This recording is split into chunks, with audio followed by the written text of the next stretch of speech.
Hello बच्चों, स्वागत है आपका पाई क्लासेस में। आज का टॉपिक क्लास 11th के लिए बुक 1 का फर्स्ट चैप्टर, जिसका नाम है भूगोल एक विषय के रूप में। तो ज्योग्राफी एज ए डिसिप्लिन, ये पहला चैप्टर है। इसमें हम पढ़ेंगे, भूगोल विषय के रूप में पढ़ेंगे कि भूगोल है क्या, भूगोल हमें क्यों पढ़ना चाहिए, भूगोल के क्षेत्र कौन कौन से हैं, क्या क्या इसकी शाखाएं हैं, और आगे इस बुक में हम क्या क्या पढ़ने वाले हैं वो सब हमें इस चैप्टर से ही पता चल जाएगा। तो इम्पोर्टेंट चैप्टर है ये भी। तो आइए हम पढ़ते हैं कि भूगोल का पहला चैप्टर हमें क्यों पढ़ना चाहिए। भूगोल अभी तक देखो, हमने जो भूगोल पढ़ी है वो 10वीं तक पढ़ी है और एज ए एसएसटी पढ़ी है, अलग से भूगोल विषय नहीं पढ़ा। एसएसटी में हम तीनों चीज़ पढ़ते थे, इतिहास, नागरिक शास्त्र और भूगोल। अलग से विषय के रूप में उसे हमने नहीं पढ़ा है। अब ये तीनों विषय हमारे अलग अलग आ गए हैं 11th में आके। तो सबसे पहला जो पॉइंट है वो यही है कि भूगोल हमें पढ़ना ही क्यों चाहिए। आइए जानते हैं, ये कहता है भूगोल हमें क्यों पढ़ना चाहिए। तो देखो क्या कहता है, मानव समाज में, पहला जो पॉइंट है, मानव समाज में पाई जाने वाली विभिन्नताएं। मानव जो हमारा समाज है, मानव के समाज है, समझ देखो अलग अलग भिन्न, अलग अलग उनमें भिन्नताएं हैं। किस प्रकार की, वो वेशभूषा की भी हो सकती है, वो उनके रंग रूप की भी हो सकती है, उनके कद काठी की भी हो सकती है, खान पान की भी, रहन सहन, उनके पूजा पाठ की, ये सारी भिन्नताएं मानव समाज में पाई जाती हैं। उनको समझने में इससे आसानी होती है। किससे? भूगोल पढ़ने से। इससे फ़ायदा क्या होता है? इससे विश्व में शांति बनाए रखने, परस्पर सहयोग एवं आपसी भाईचारे की भावना मजबूत होती है। जब हम एक दूसरे के रुचि को, अरुचि को, रहन सहन को, पहनावे को, धर्म को पहचानेंगे, तभी तो आपस में परस्पर सहयोग और शांति की भावना पनपेगी। आगे कहता है धरातल की विविधता, यानी जो हमारा धरातल पृथ्वी है, पृथ्वी भी अलग अलग, कहीं पे पहाड़ हैं, कहीं पर समतल है, कहीं पर खाई हैं, कहीं पर नदियां हैं, कहीं पर कुछ हैं। पृथ्वी भी हमारी हर जगह से एक जैसी नहीं है, सारे विश्व में अलग अलग, कहीं पर बर्फ़ जमी हुई है, कहीं पर रेगिस्तान है। तथा समय व स्थान के आधार पर, समय यानी कब, कोई भी धरातल की, जैसे कोई पहाड़ है, पहाड़ हमारे कब बने, कौन से समय बने, स्थान कहाँ पर स्थित है, यहाँ पर पहाड़ क्यों बने। तो समय और स्थान के आधार का मतलब यही है कि समय, कोई वस्तु, कोई पृथ्वी पर कोई आकृति कब बनी, और स्थान यहाँ पर ही क्यों बनी और कहीं क्यों नहीं बनी। ऐसी विभिन्नताओं को, ऐसी जो अलग अलग ये स्वरूप है धरातल का, को उत्पन्न करने वाले कारक, यानी जो पहाड़ वगैरह बने हैं, कहीं रेगिस्तान बने, इन ये जिस कारण से बने हैं, वो जो कारक है, उस कारक को जानने में सहायता हमारी मिलती है। किससे? धरातल की विविधता समझने में, और क्यों भूगोल पढ़ने से। ठीक है, आइए आगे कहता है कि मानचित्र द्वारा वास्तविक पृथ्वी को जानने। अब पृथ्वी को जानने के लिए हमें पूरी पृथ्वी घूमना तो जरूरी नहीं है, तो उसको हम किससे समझ लेंगे? मैप द्वारा। और धरातल पर विभिन्न तत्वों, धरातल पर जो विभिन्न विभिन्न तत्व पाए जाते हैं, उनका दृश्य ज्ञान की कुशलता इससे विकसित होती है। यानी कि हमें पृथ्वी के बारे में कुछ भी जानना है तो ऐसा ज़रूरी नहीं है कि हम वहाँ पर जाकर ही देखेंगे। ठीक है, आर्कटिक जो हिस्सा है, जो ऊपर उत्तरी ध्रुव पर है, जिसमें सारे में बर्फ़ जमी हुई है, अब ये नहीं कि हम वहाँ पर जाकर ही समझेंगे, हम मानचित्र द्वारा भी समझ सकते हैं। सारे महाद्वीप, कौन कौन सा महाद्वीप कहाँ है, कौन कौन सा कंट्री कहाँ है, कौन कौन सा महासागर कहाँ है, ये सब हम किससे समझ सकते हैं? हम मानचित्र द्वारा इनको समझ सकते हैं। आधुनिक वैज्ञानिक तकनीकों जैसे जीआईएस, जीपीएस, कंप्यूटर कार्टोग्राफी के ज्ञान से, ये यानी ये जो नॉलेज है, इन सब की नॉलेज से राष्ट्र के विकास में सहयोग करने की योग्यता विकसित होती है। किसके अंदर? मनुष्य के अंदर। तो ये कुछ थोड़े से कारण थे जिससे हमें ये पता चलता है कि हमें भूगोल विषय क्यों पढ़ना चाहिए। आइए अब शुरू करते हैं। भूगोल क्या है? देखो, भूगोल को अगर हिंदी में कहेंगे तो भू प्लस गोल, इसका तो सीधा सा अर्थ निकलता है पृथ्वी गोल है। लेकिन भूगोल का ज्योग्राफी शब्द जो है, इसका सर्वप्रथम प्रयोग जो किया था वो इरेटास्थनीज ने किया था। कहाँ के विद्वान थे ये? ग्रीक विद्वान थे। 276 से 194 ईसा पूर्व। ईसा पूर्व का मतलब ईसा के जन्म से पहले। तो ईसा के जन्म से पहले उल्टी चलती हैं गिनतियाँ, और ईसा के जन्म के बाद ये सीधी गिनतियाँ चल रही हैं।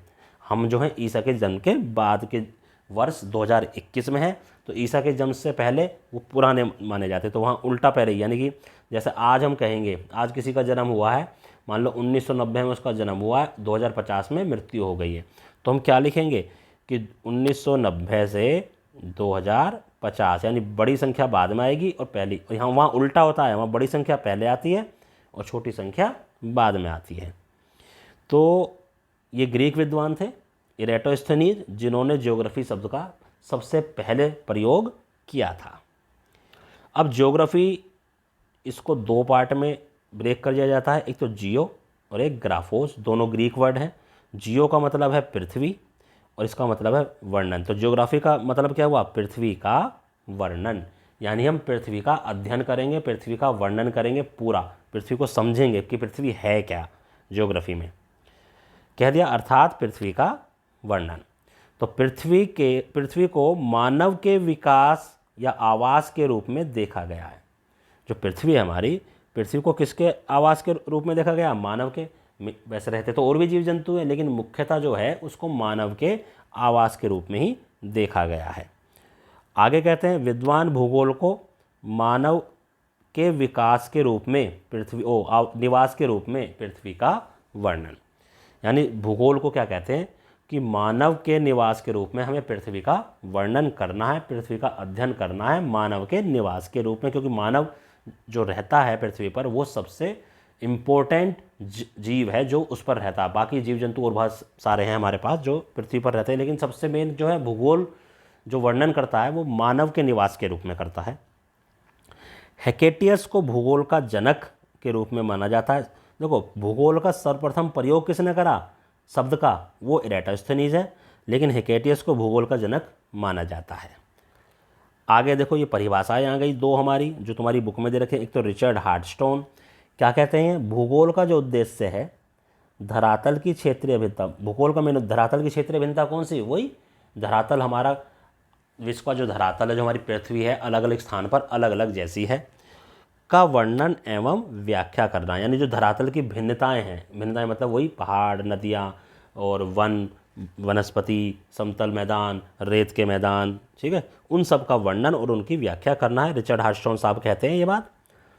अल्फ्रेड हेटनर क्या कहते हैं, वो कहते हैं भूगोल धरातल के विभिन्न भागों, यानी बात वही कह रहा, अभी तक तो ऊपर वाली बात है, भिन्न भिन्न भागों का कारणात्मक यानी कारण बताकर, ठीक है, जो भिन्न भिन्न इसके भाग हैं यानी पहाड़ हैं, पहाड़ क्यों हैं उनका कारण बताकर, कारणात्मक रूप से संबंधित तथ्यों में, उससे संबंधित जो तथ्य हैं उनमें भिन्नता का अध्ययन करता है। यानी इसने थोड़ा सा और डेवलप करके ये डेफिनेशन दी है। तो ये इस तरह से हमारे पास दो डेफिनेशन हैं, ये आपको एज इट इज ही याद करनी है। इसके बाद आ जाता हमारा पृथ्वी के तत्व। अगला टॉपिक है पृथ्वी के तत्व। पृथ्वी के तत्व कौन कौन से होते हैं, देखो पृथ्वी के हमारे पास दो तत्व होते हैं, एक प्राकृतिक तत्व, प्राकृतिक तत्व को हम भौतिक वातावरण भी कहते हैं, दूसरा हमारा सांस्कृतिक तत्व, सांस्कृतिक तत्व या मानव निर्मित तत्व। अब प्राकृतिक तत्व में क्या आएंगे, वही पर्वत, घाटियाँ, वन, जो प्राकृतिक का मतलब जो हमें नेचर से मिला है, जो ऊपर वाले ने, भगवान ने, या जो भी तुम जिसको भी तुम पूजा करते हो उसने ऐसी मान्यता है कि ये तो हमें ऊपर वाले से मिला है। तो पर्वत, घाटियाँ, वन, ये मैदान है, मैदान लिखा हुआ, मैदान, पठार, समुद्र, नदियाँ, रेगिस्तान, मृदा, वनस्पति आदि। देखो ये सब प्राकृतिक चीज़ें हैं, ये इंसान ने नहीं बनाई, ये सब हमें प्रकृति द्वारा प्रदान की गई हैं। अब सांस्कृतिक तत्व या मानव निर्मित तत्व जैसे जनसंख्या, नगर, गांव, सड़कें, रेल, बंदरगाह, बाजार, खेत, ये सारी चीज़ें ऐसी हैं जो इंसान ने अपने लिए बनाई हैं प्रकृति का प्रयोग करके। ये भी इन्होंने प्रकृति का प्रयोग करके ही बनाई है, ऐसे नहीं कि इन्होंने अपने आप बना दी हैं।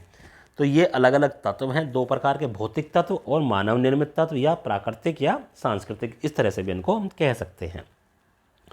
आगे ने कहता है नोट, वास्तव में भूगोल पृथ्वी के भौतिक वातावरण एवं मानवीय वातावरण के अंतर संबंधों की जानकारी देता है। जो भूगोल से हमें मेनली क्या पढ़ना है, एक तो भौतिक वातावरण जो वो है हमारे पास, और एक मानव का जो वातावरण है, इनके बीच जो अंतर संबंध हैं, इनके बीच जो अन्योन्य क्रिया होती है, ये जो अपनी कार्य से एक दूसरे को प्रभावित करते हैं, उसी के बारे में सारी जानकारी हमें इसमें पढ़नी है, कुछ अलग इसमें हमें नहीं करना है। नेक्स्ट टॉपिक आता है प्रकृति और मानव के बीच अंतर संबंध। अब ये बता दे ऊपर तो अंतर संबंध, अब प्रकृति और मानव के बीच में अंतर संबंध होता क्या है भाई? तो कहता है यह अंतर संबंध दो प्रकार का होता है। एक तो होता है अनुकूलन, इसको अडेप्शन भी कहते हैं, यानी प्रकृति के अनुसार ढल जाना। मानव स्वयं को प्रकृति के अनुसार ढाल ले, उसको बोलते हैं अनुकूलन। जो इन दूसरों के बीच में अंतर संबंध है ना, वो इससे समझ सकते हैं। एक होता अपरिवर्तन, रूपांतरण या मॉडिफिकेशन, प्रकृति का मानवीय लाभ के लिए रूपांतरण कर लेना, यानी मानव प्रकृति का अपने लाभ के लिए रूपांतरण, उसको मॉडिफाई कर लेता है। जैसे हम पहाड़ हैं, पहाड़ हमें किसने दिए? प्रकृति ने दिए, और मनुष्य उनको काट काट कर उन पर सड़कें बना लेता है, अपने लाभ के लिए बना लेता है। तो अपने लाभ के लिए जो कार्य मनुष्य प्रकृति का प्रयोग करके करता है उसको हम कहते हैं रूपांतरण, और बाकी पहले वाले को कहते हैं अनुकूलन। तो इस तरह से प्रकृति और मानव एक दूसरे के साथ जुड़े हुए हैं, बहुत गहरा संबंध है इनके बीच में। कहता मानव ने अनुकूलन व रूपांतरण द्वारा प्रकृति के साथ समझौता किया है, यानी दोनों जो क्रिया हैं, अनुकूलन जहाँ उसका मन करा, जहाँ उसे लगा कि अनुकूलन होने में फ़ायदा, वहाँ वो अनुकूलन के अनुसार चला गया, जहाँ उसे लगता है कि मॉडिफाई करने में लाभ है तो वहाँ मॉडिफाई उसने कर लिया। तो मानव ने उच्च तकनीक व प्राकृतिक संसाधनों का उचित उपयोग करके, अपनी जो टेक्नोलॉजी हमारी हाई होती जा रही है उसका प्रयोग करके, और जो प्राकृतिक संसाधन जो प्रकृति ने हमें दिया उनका प्रयोग करके प्राकृतिक वातावरण में भी परिवर्तन किए हैं। ठीक है, इतना ही था। अब आगे कहता है भूगोल एक वैज्ञानिक विषय के रूप में। तो भूगोल एक वैज्ञानिक विषय के रूप में देखो क्या कहता है। कहता है वैज्ञानिक विषय के रूप में भूगोल 3 प्रश्नों से संबंध है। जब विज्ञान की बात आ जाती है ना, तो क्या जाता है कि क्या, कहाँ और कब, ये हमारे पास, और या क्यों, ये इस तरह के क्वेश्चन हमारे पास आ जाते हैं। तो कहता है कुछ प्रश्न धरातल पर, कुछ प्रश्न ऐसे होते हैं धरातल यानी पृथ्वी पर पाए जाने वाले प्राकृतिक एवं सांस्कृतिक, प्राकृतिक अभी ऊपर पढ़ लिया हमने, प्राकृतिक और सांस्कृतिक में क्या क्या क्या फ़र्क होता है, विशेषताओं के जो प्रतिरूप होते हैं यानी जो तत्व होते हैं उनकी पहचान से जुड़े होते हैं, जो क्या प्रश्न का, जो क्या करते हैं, क्या प्रश्न का उत्तर देते हैं। जैसे यानी कुछ प्रश्न ऐसे होते हैं, कोई भी प्राकृतिक चीज़ हो, कोई भी सांस्कृतिक चीज़ हो धरातल के ऊपर, जब हम उसको देखते हैं तो हमारे मन में क्या प्रश्न आता है, ये क्या है। जैसे मैं एक फ़ोटो आपको दिखा रहा हूँ, ये हमारा किसका फ़ोटो है, ये ज्वालामुखी का फ़ोटो है। तो जैसे हम किसी फ़ोटो को देखते हैं इस प्रकार के, तो हमारे मन में प्रश्न आता है ये क्या है। तो सबसे पहला प्रश्न जो आता है वो आता है ये क्या है ये। ठीक है, तो इसी प्रकार अब ये देखो तीनों लाइन एक जैसी है हमारे पास, इनको देखकर क्या, ये भी मन में आएगा। अब ये कहाँ है धरातल पर, ये भी मन में आएगा, और ये क्यों है धरातल पर, ये भी हमारे मन में क्वेश्चन आता है। तो जो चीज़ें इन प्रश्नों का उत्तर देते हैं वही हमारा भूगोल वैज्ञानिक विषय के रूप में बन जाता है। भूगोल इन प्रश्नों का उत्तर देता है, और विज्ञान में भी इन्हीं प्रश्नों का उत्तर मिलता है। तो इसीलिए कौन कौन से क्वेश्चन है ये, क्या, कहाँ और क्यों, यानी जब इस चित्र को, ऐसे चित्र को या कोई और भी चित्र हो, तुम उसको देखोगे, ये क्या, पहले होता है क्या ये, फिर मन में प्रश्न आएगा ये है कहाँ पर भाई, फिर है क्यों ये। ठीक है, तो ऐसे प्रश्न जो आते हैं उन प्रश्नों का उत्तर हमारा भूगोल देता है, और इन्हीं प्रश्नों का उत्तर विज्ञान भी देता है। तो इसलिए भूगोल एक विज्ञान विषय के रूप में भी हम कह सकते हैं कि भूगोल एक वैज्ञानिक विषय के रूप में। चलिए नेक्स्ट आता है भौतिक भूगोल एवं प्राकृतिक विज्ञान। देखो क्या कहता है इसमें, ये भौतिक भूगोल एवं प्राकृतिक विज्ञान। अब इसको देखते हैं। कहता भौतिक भूगोल की जो सभी शाखाएं हैं, जितनी भी शाखाएं हैं भौतिक भूगोल की, प्राकृतिक विज्ञान के अंतर्गत या अंतरप्रश यानी उसके अंदर ही आती हैं। प्राकृतिक विज्ञान जो एक अलग से क्या है, विषय है, और भौतिक भूगोल की जो सारी शाखाएं वो उसी में आती हैं। अर्थात भौतिक भूगोल का प्राकृतिक विज्ञान से सीधा सीधा संबंध है। जैसे भूआकृति विज्ञान, भूआकृति का मतलब जो ज़मीन पर या धरातल पर भिन्न भिन्न प्रकार की जो आकृतियाँ पाई जाती हैं, कहीं पठार हैं, कहीं पर्वत हैं, कहीं मैदान हैं, तो ये जो आकृतियाँ पाई जाती हैं, तो उस आकृतियों को समझने के लिए होता है भूआकृति विज्ञान। जलवायु विज्ञान होता है जो मौसम से संबंधित होता है। सामुद्रिक विज्ञान जो समुद्र का होता है। मृदा विज्ञान जो मिट्टी का होता है। इनका प्राकृतिक विज्ञान से बहुत निकट का संबंध है, क्योंकि यह अपनी सूचनाएं इन्हीं विज्ञानों से प्राप्त करते हैं। ये जितने भी सारे विज्ञान हैं किससे संबंध है इनका? प्राकृतिक विज्ञान, प्राकृतिक यानी जो नेचुरल साइंस है हमारी, उनसे इसका सीधा सीधा संबंध है, क्योंकि ये जो चारों सब्जेक्ट ऊपर वाले हो गए, ये अपनी सारी सूचनाएं प्राकृतिक विज्ञान से ही प्राप्त करते हैं। इसी प्रकार जो जैव भूगोल है, जो अब बायोलॉजी टाइप के जो होते हैं, वनस्पति शास्त्र है, जीव विज्ञान है एवं पारिस्थितिकी विज्ञान से निकटता का, यानी ये जो ऊपर के तीन आ गए, इनका पारिस्थितिकी विज्ञान से निकटता का संबंध है। कहता एक भूगोलवेत्ता को, भूगोलवेत्ता नहीं, भूगोल के जो साइंटिस्ट होते हैं उसके बारे में बात हो रही है, एक भूगोलवेत्ता को गणित एवं कला में निपुण होना चाहिए। यानी ये दो चीज़ें एक ज्योग्राफी के साइंटिस्ट के लिए ज़रूरी है। एक तो उसे मैथ अच्छे से आना चाहिए और कला यानी आर्ट बनाना, ड्राइंग बनाना, उसमें उसको निपुण होना चाहिए, क्योंकि भूगोल में अक्षांश रेखाएं और देशांतर रेखाओं का अध्ययन करना पड़ता है। ये आपने छोटी क्लासेज में पढ़ा है, हम यहाँ भी आगे पढ़ेंगे कि अक्षांश रेखाएं और देशांतर रेखाएं हमारी कौन सी होती हैं। मान लो ये हमारी पृथ्वी है, तो जो ये पैरेलल लाइंस होती हैं ये अक्षांश रेखाएं हैं, और जो ये हमारी ये वाली लाइन होती हैं ये हमारी देशांतर रेखाएं होती हैं, जिसके लिए गणित का ज्ञान अति आवश्यक है, क्योंकि इसमें डिग्री वगैरह कौन सी कितने डिग्री पर है, कितनी है, ये सब गणित का इसमें मैटर होता है। आगे भूगोलवेत्ता का मूल उपकरण क्या है? मानचित्र यानी मैप, जिसे तैयार करने में उसे ड्राइंग भी आनी चाहिए और मैथ भी आना चाहिए, ताकि वो बता सके कि किन्हीं दो बिंदुओं के बीच की दूरी अपने मैथ के कैलकुलेशन के हिसाब से बता सकता है कि यहाँ किस पर, मैप पर, कि इन दोनों के बीच की दूरी ऐसी है, यहाँ पर ये इस तरह की भूआकृति पाई जाती है, यहाँ पर इस तरह की। तो सारा पृथ्वी का वर्णन वो किस पर कर सकता है? मानचित्र पर। किसकी हेल्प से? ड्राइंग और मैथ की हेल्प से। आइए अब पढ़ते हैं इसमें मेन चीज़ें, भूगोल की शाखाएं कौन कौन सी होती हैं। कहता भूगोल की शाखाएं, कहता चित्र 1.1 जो तुम्हारी बुक में चित्र भी नीचे आएगा, वो के अध्ययन से ज्ञात होता है कि भूगोल अध्ययन का अंतर शिक्षण विषय है। ये जो अध्ययन का अंतर शिक्षण विषय है, प्रत्येक विषय का अध्ययन कुछ उपागमों के आधार पर होता है, और भूगोल के अध्ययन से दो प्रमुख उपागम निम्न प्रकार से हैं। तो पहले देखो चित्र, जो ये चित्र दे रखा है, इस चित्र की बात कर रहा है, इस चित्र के बारे में मैं आपको बताता हूँ। देखिए ये चित्र है, वो इस चित्र की बात हो रही है। कहता भूगोल के जो क्षेत्र हैं, अब ये देखो जैसे यहाँ पर ये है जलवायु विज्ञान। जलवायु विज्ञान कहाँ से लिया? मौसम विज्ञान से लिया भूगोल ने। भूगोल में आ गए तो इसको जलवायु विज्ञान कह दिया, वैसे ये मौसम विज्ञान है। इसी प्रकार समुद्र विज्ञान कहाँ से आया? जल विज्ञान से। जो ये लाइन आ रही है, इस लाइन से नीचे ये सारे सब्जेक्ट भूगोल के क्षेत्र बन जाते हैं, और लाइन से ऊपर ये मेन विषय हैं। जैसे मृदा भूगोल कहाँ से ली? मृदा विज्ञान से। वनस्पति विज्ञान से क्या हो गया? पादप भूगोल आ गया। तो इसी तरीके से भूगोल ने सभी विषयों से थोड़ा थोड़ा सा ले लिया और उससे भूगोल के क्षेत्र बन गए, यानी ये सारे के सारे विषय भूगोल में समाकलित हो गए। एक टॉपिक इसमें भूगोल का समाकलन भी है, वो यही है कि भूगोल में अनेक विषयों का समाकलन है, सारे विषय उसमें शामिल हैं। थोड़ा थोड़ा हमें सब कुछ पढ़ना पड़ेगा इसके अंदर, तो यही इस चित्र के बारे में कहा गया। आप बाकी सारे देखो, जैसे इतिहास है, इतिहास हमने अलग से सब्जेक्ट है, आपने पढ़ भी रहे होंगे 11th क्लास में। तो इतिहास से क्या आ गया? ऐतिहासिक भूगोल। समाजशास्त्र क्या आ गया? सामाजिक भूगोल।